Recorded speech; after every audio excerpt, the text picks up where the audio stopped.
வணக்கம் மக்களே, எப்படி இருக்கீங்க? நல்லா இருக்கீங்களா? கமெண்ட்ல பதிவு பண்ணுங்க. தமிழ்நாடு கவர்மெண்ட் கெசட்ல ஒரு திருத்தத்த கொண்டு வந்திருக்காங்க. என்ன திருத்தம் அப்டின்னா, இது தமிழ் வழி சான்றிதழ் பெற்று பணி நியமனம் பெறுபவர்களுக்கான திருத்தச் சட்டம். பிஎஸ்டிஎம் திருத்தச் சட்டம் சொல்லிட்டு ஆகஸ்ட் 11, 2026ல குடுத்துருக்காங்க.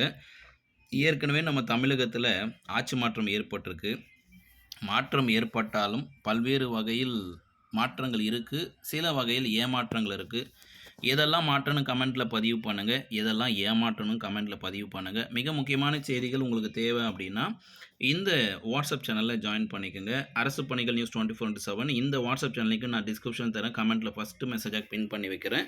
ஜாயின் பண்ணிக்கங்க. இந்த தகவல் வேற எங்கேயும் கிடைக்காது. நம்ம இந்த சேனல்ல மட்டும் தான் கிடைச்சிட்டு இருக்கு. சரி, என்னன்னு முக்கியமா பார்க்கலாம். என்ன திருத்தச் சட்டம் அப்படின்னு பார்த்தீங்கன்னா, இது டிவிகே ஆட்சியில தாங்க வந்திருக்கு. இது வந்து தமிழக வெற்றி கழக ஆட்சியில தான் இத குடுத்துருக்காங்க. இந்த அரசிதழ் டேட் பார்த்தீங்கன்னா, ஆகஸ்ட் 11, 2026ல குடுத்துருக்காங்க. என்ன ரெஸ்ட்ரிக்ட் பண்ணியிருக்காங்கன்னு பார்க்கலாம். சில மாற்றங்கள் கொண்டு வந்திருக்காங்க. நேரடி நியமனம் விளக்கம். அதாவது ஒரு நேரடி நியமனம் என்பது நேர்காணல் மூலமாகவோ, பணி நியமனங்கள் மட்டும் நேரடி நியமனம் கருதப்படும். மாற்றுதல் வழி நியமனங்கள் ரெக்ரூட்மெண்ட் பை ட்ரான்ஸ்ஃபர் இதுக்கு பொருந்தாதுன்னு சொல்றாங்க. அதாவது இந்த பிஎஸ்டிஎம் இடஒதுக்கீட வந்து எதற்கு பயன்படுத்தலான்னா, ஒரு போட்டித் தேர்வு வச்சு அதன் வழியில நியமனம் பண்ணும்பொழுது அதுக்கு தான் பிஎஸ்டிஎம் பயன்படுத்த முடியுமே தவிர, மத்தபடி இந்த ரெக்ரூட்மெண்ட் பை ட்ரான்ஸ்ஃபர்ன்னு சொல்லுவாங்க. ஏற்கனவே அரசு பணியிலிருந்து வேறு ஒரு பணிக்கு வந்து ட்ரான்ஸ்ஃபர்ல போவாங்க. ஃபார் எக்ஸாம்பிள், ஒரு ஜூனியர் அசிஸ்டன்ட் வந்து பிடி அசிஸ்டன்ட்டா மாறுது.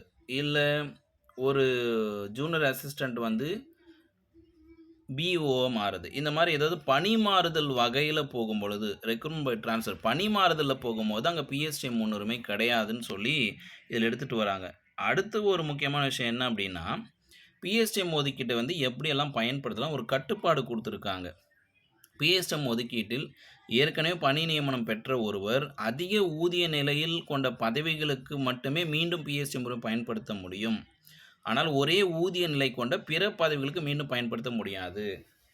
இப்போ நம்ம டிஎன்பிசில இருக்காங்க. டிஎன்பிசில குரூப் 2 கேடர்ல இருக்கிறவங்க, அதே லெவல் ஆஃப் பேல இருக்கிற ஒரு பிடி அசிஸ்டன்ட்டோ, இல்ல பிஇஓ எக்ஸாமோ, இல்ல டிஓ எக்ஸாம்க்கோ வராங்கன்னா, அதுக்கு பயன்படுத்த முடியாது.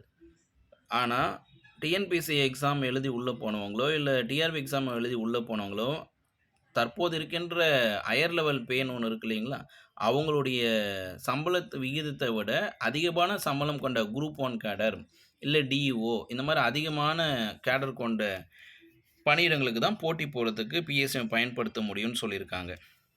அதே மாரி இந்த சட்டம் எது பண்ணியிருக்காங்கன்னா, இந்த சட்டம் அரசியல் வெளிப்படுவதற்கு முன்பு வெளியிடப்பட்ட பிஎஸ்டி மூலமா ஆள் சேர்ப்பதற்கு பொருந்தாது.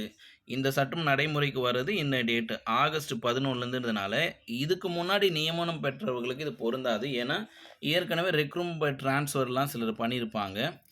ட்ரான்ஸ்ஃபர்ல பிஎஸ்டிஎம் வழியா போயிருப்பாங்க. சிலர் வந்து பார்த்தீங்கன்னா, சேம் கேடர் ஒரு பிடி அசிஸ்டன்ட் வந்து குரூப் 2ல போயிருக்கலாம். இல்ல ஒரு குரூப் 2ல இருக்கிறவங்க பிடி அசிஸ்டன்ட்டா மாறி வந்திருக்கலாம். இதெல்லாம் வந்து நம்ம பின்னோக்கி மாத்த முடியாது. ஆனா, இனி வரும் காலங்கள்ல இத தான் ஃபாலோ பண்ண சொல்லியிருக்காங்க. 2 முக்கியமான விஷயங்கள் என்னென்ன அப்படின்னு பார்த்தீங்கன்னா, டைரக்ட் ரெக்ரூட்மெண்ட் போட்டித் தேர்வு எழுதி வரும்போது மட்டும் தான் பிஎஸ்டிஎம் பயன்படுத்த முடியும். மத்தபடி ட்ரான்ஸ்ஃபர்ல வரவும் பயன்படுத்த முடியாதுன்னு சொல்லிட்டாங்க. இன்னொன்னு, பிஎஸ்டிஎம் வந்து போட்டித் தேர்வுல பயன்படுத்தும்போது, ஏற்கனவே நாம ஒரு வேலையில இருக்கிறோம். அந்த சம்பள விகிதத்தில் இருக்கின்ற வேறு ஒரு பதவிக்கு போட்டி போடும்போது பிஎஸ்டிஎம் பயன்படுத்த முடியாது. ஆனா, இப்ப இருக்கிற சம்பளத்தோட அதிகமான சம்பளம் இருக்கிற இடத்துல நீங்க எக்ஸாம் எழுதும் பொழுது, அதுக்கு நீங்க பிஎஸ்டிஎம் பயன்படுத்தலாம். இவ்வளோதாங்க இந்த விளக்கம். இந்த பிடிஎஃப் வேணும்னா இங்க டிஸ்கிரிப்ஷன்ல லிங்க் குடுத்துருக்கேன். அதில ஜாயின் பண்ணிக்கங்க. டவுன்லோட் பண்ணி படிச்சு பாருங்க. இது மிக முக்கியமான ஒரு தகவல். நெறைய பேருக்கு தெரியலன்னா தெரிஞ்சுக்கட்டும்.